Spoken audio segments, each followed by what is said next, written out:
friends, it's Caleigh Bird. Welcome back to my studio. You know I'm always thrilled to have you. So today I have got the entire demo of Seana's Secret for you. Now if you've been watching my channel at all, I'm sure you recognize this painting from some other videos. I did one especially on painting sheer lace fabric as well as how to make gold jewelry that really shines. So if you're interested in those, check below for links. But there was just a lot to this, especially like painting a tattoo and you know all kinds of things. So I figured some people might want to see the whole thing, including the resin pour and finding these great materials up in the Pacific Northwest and all those good things. So today I will chat a little bit about the collab with Seana and my processes and all that good stuff. I hope you guys learn a little something today. If you do, make sure you pop that subscribe button. It really helps me grow my channel, and it makes sure you come back for all the painting and adventurous artsy goodness. Thanks guys, enjoy!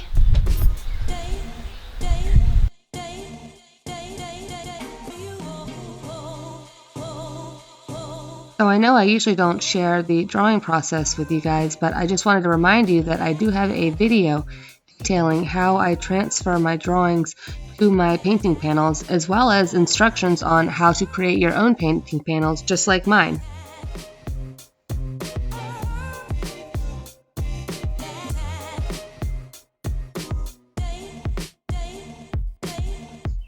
I really enjoyed this painting for a number of different reasons. For one, I had a few different challenges with this one.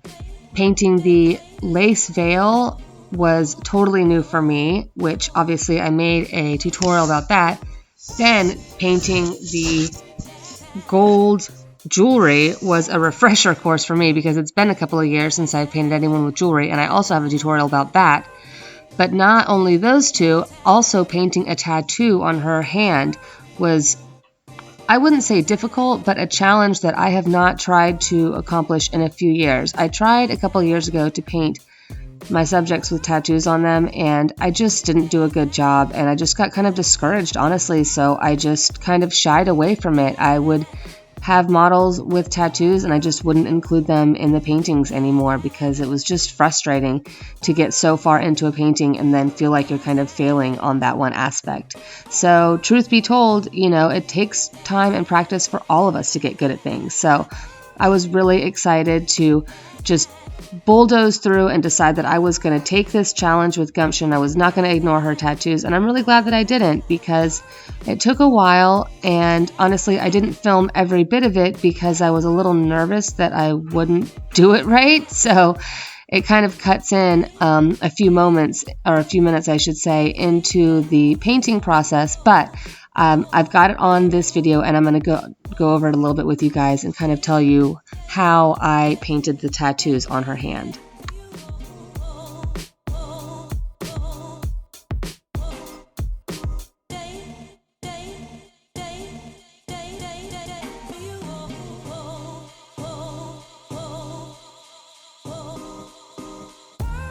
Another reason why I was so enamored with this painting was because it was a true collaboration between myself and Seana, the subject.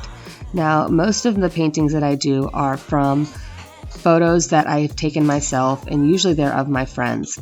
And so I have pretty much complete creative control. My friends are excited to be in one of my paintings and are happy to pose or cast shadows or do whatever.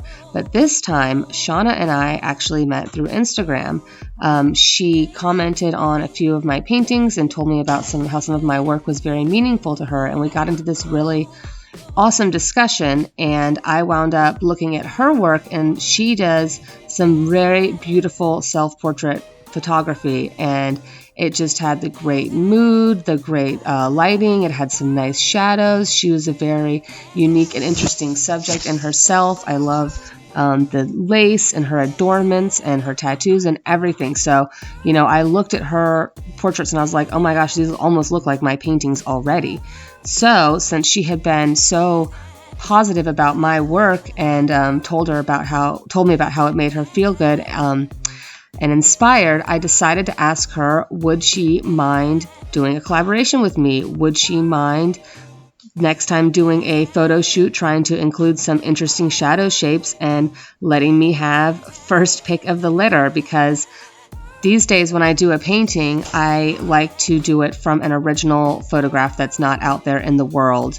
I like to take my own, usually for that reason, but because she was such a good photographer and our work was so similar already, I just knew that I would be able to trust Shauna's judgment. And honestly, I didn't give her any direction. I just said, lace, whatever, that's good, and some nice shadows. And, I told her I love painting hands. It's one of my favorite things, hands and feet. Although I haven't done feet in a while, but I just love painting hands especially. So it was amazing, and in a few weeks after she was able to get some good lighting, and I told her, no rush, just whenever you're feeling inspired, she sent me back about a dozen photos and let me have my pick. And I was just floored. I mean, they were gorgeous. Like, I could not have posed her any better. Really, honestly, it was just amazing. So you see this one, and I still have another one waiting in the wings. I tend to hop around a little bit. So although I'll paint someone more than once, usually it'll be a few months or maybe even a year in between. So you will definitely see Shauna in an upcoming painting. And I just wanted to say directly to you, Shauna, thank you so much. Like, this has been fantastic. It's so funny that we've gotten so close, but we have never met in person. But now that I'm going to be van lifing, I'm sure I will make it up in your neck of the woods before too long. So you guys make sure to check down below, because I have links to Shauna's Instagram where you can see her work. She is not only a portrait photographer, but she does paintings, drawings and stuff too, like these really amazing, whimsical women. And I love her drawings because her drawings, like my paintings, are more of like realistic women, not so much standardized and boring. So it's really a treat to work with her. If you'd like to know how to paint gold jewelry that really shines, check down below. I've got a video for you.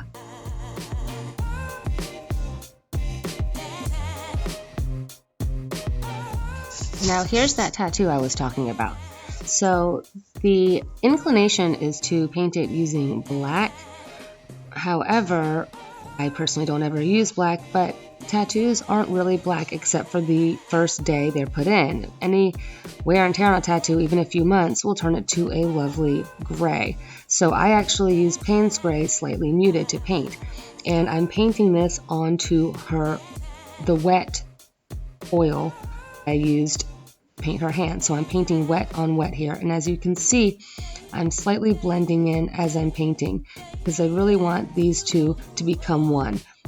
Problem is that it can tend to look like you've got a drawing on top of a painting instead of ink within it. So I'm slowing it down here so that you can see. I take a Q-tip at the very end stage and just slightly dab it here and there, just to kind of push it into the oil of the skin, if that makes any sense.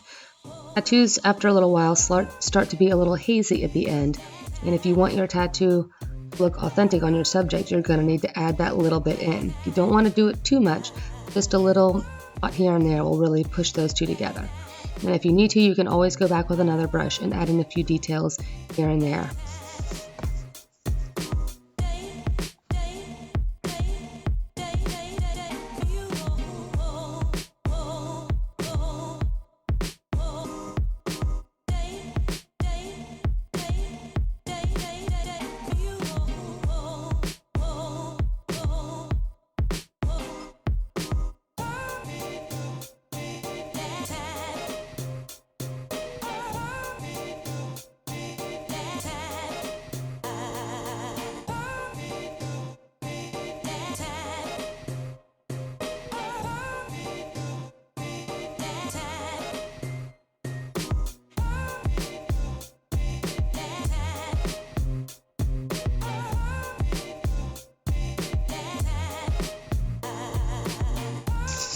This veil was a new one for me, and I really enjoyed figuring out this process. I am painting wet on dry here, so the figure is completely dry by the time I'm doing this light wash and then details over. I've got a video explaining exactly how I do this process, so if you would like all the details, check down below.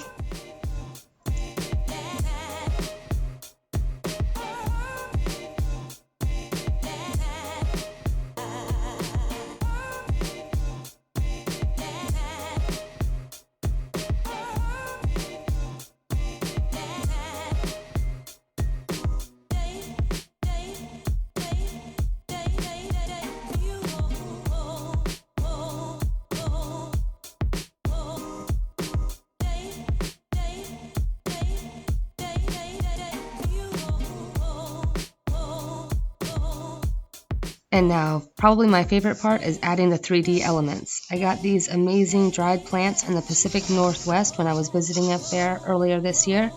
And this candle is actually a little beeswax candle I made. I found a few gems and some pearls and just set the stage for Shauna's secret. Unfortunately, I must have bumped my camera so you don't really get a view of the resin, but if you're curious about how I do my resin layering, I've got a video for that. Thank you for being here today, guys. I hope you learned so much. And remember, I'm available as an art mentor. If you'd ever like one-on-one help with either your artwork or your art biz, drop me a message and I will be more than happy to set up some sessions together. Pop that subscribe button and I'll see you guys next time.